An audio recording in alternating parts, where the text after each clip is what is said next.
Bonjour Jean-Baptiste, Bonjour. ancien député, fin connaisseur du monde agricole, observateur attentif. Alors la loi d'orientation agricole, ah, tu la connais par cœur, je Oui. présume.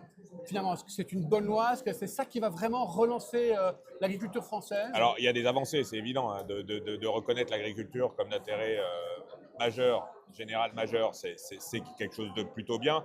Après, avec la limite que c'est pas constitutionnel, que c'est une loi, et que donc on a quand même la non-régression environnementale qui, elle, est constitutionnelle et qui risque de s'imposer à cet état de fait. Donc c'est un premier pas, mais il faudrait arriver à intégrer cet intérêt majeur de la nation dans la Constitution réellement pour l'agriculture et pour la souveraineté alimentaire, si on veut vraiment qu'un juge ne détruise pas en fait tous les projets agricoles qui vont venir et qui risquent d'être vus comme une régression environnementale au titre du Code de l'environnement et de la Constitution. Donc voilà, c'est une première avancée, c'était nécessaire et c'est bien. Et ça redonne une image à l'agriculture et sa vocation productive à l'agriculture qui est essentielle quand même, c'est la base de l'agriculture, de produire pour nourrir la population. Mais il y a des avancées un peu techniques, faciliter l'installation au niveau administratif, il y a un certain nombre de choses intéressantes sur les produits phyto et la surtransposition des normes. Donc voilà, il y a un certain nombre de choses. Mais après, pour moi, c'est mon avis personnel, elle ne va pas assez loin face au défi majeur qui est le nôtre dans les 10 prochaines années, à savoir de renouveler plus d'un agriculteur sur deux qui va partir à la retraite. On va devoir attirer des gens en dehors du cadre agricole, c'est-à-dire des fils et filles de gens qui ne sont pas dans le domaine agricole aujourd'hui. On sait qu'au niveau de l'agriculture aujourd'hui, il y a des nécessités d'investissement en capitaux et en foncier qui sont très importants. Et aujourd'hui, dans cette loi, il n'y a rien qui va aider le jeune à s'installer parce que vu la rentabilité du capital, il n'y a aucune banque aujourd'hui qui va prêter à un jeune qui a fait sa formation agricole, mais qui vient de Paris, qui vient de n'importe où, avec aucun capital de départ.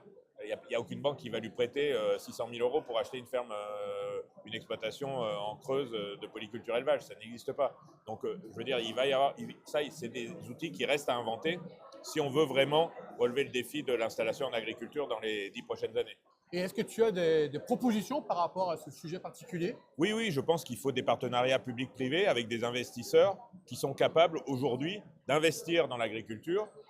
Le jeune n'est pas forcément propriétaire ni de son foncier, ni de son outil de production, mais c'est déjà le cas aujourd'hui, puisque quand il s'installe, globalement, il va payer l'emprunt qu'il va contracter en s'installant jusqu'à sa retraite, voire au-delà, pour payer son outil de production. Donc, c'est une hypocrisie générale.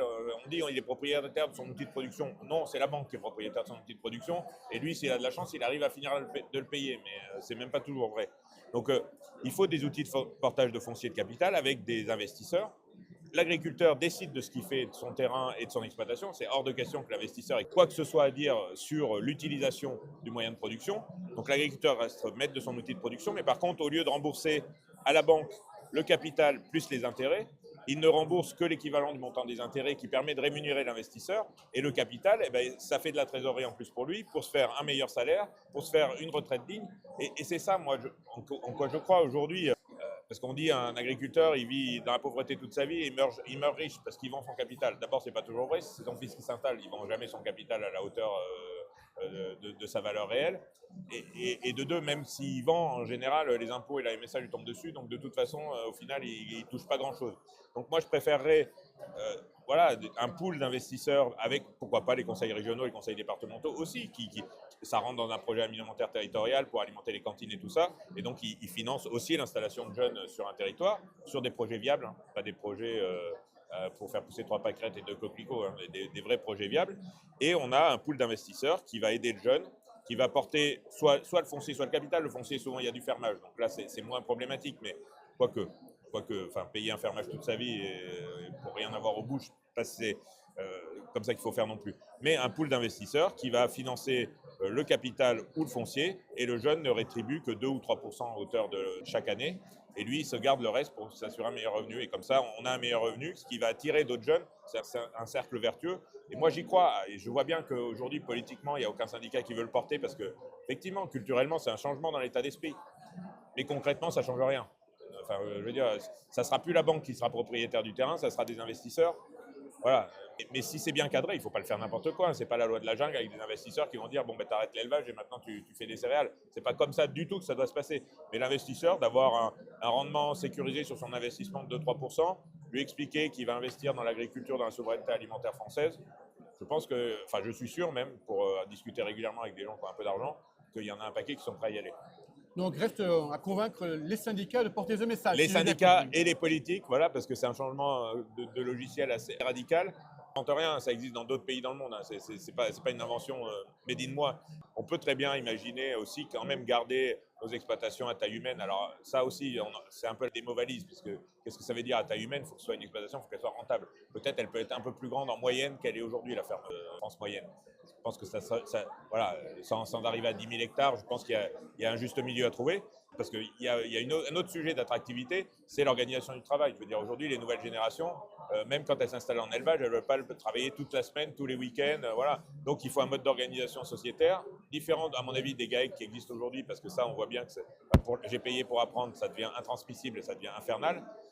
Parce que, voilà, compte associé et tout ça, je ne vais pas rentrer dans les détails, mais c'est devient très compliqué.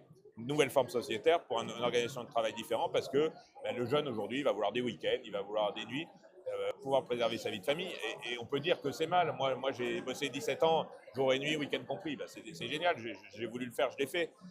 Mais il faut accepter que d'autres ne veuillent pas le faire. Et surtout, on aura besoin de ces gens-là si on veut assurer la souveraineté alimentaire française. Donc, il faut aussi revoir le mode d'organisation du travail aussi. Et on continue à réfléchir, nous, avec Agriculture Stratégie, à tout ça pour essayer de mettre en musique et de voir vraiment voilà, comment ça pourrait se mettre en place. Très bien, merci beaucoup. Merci, Gilles.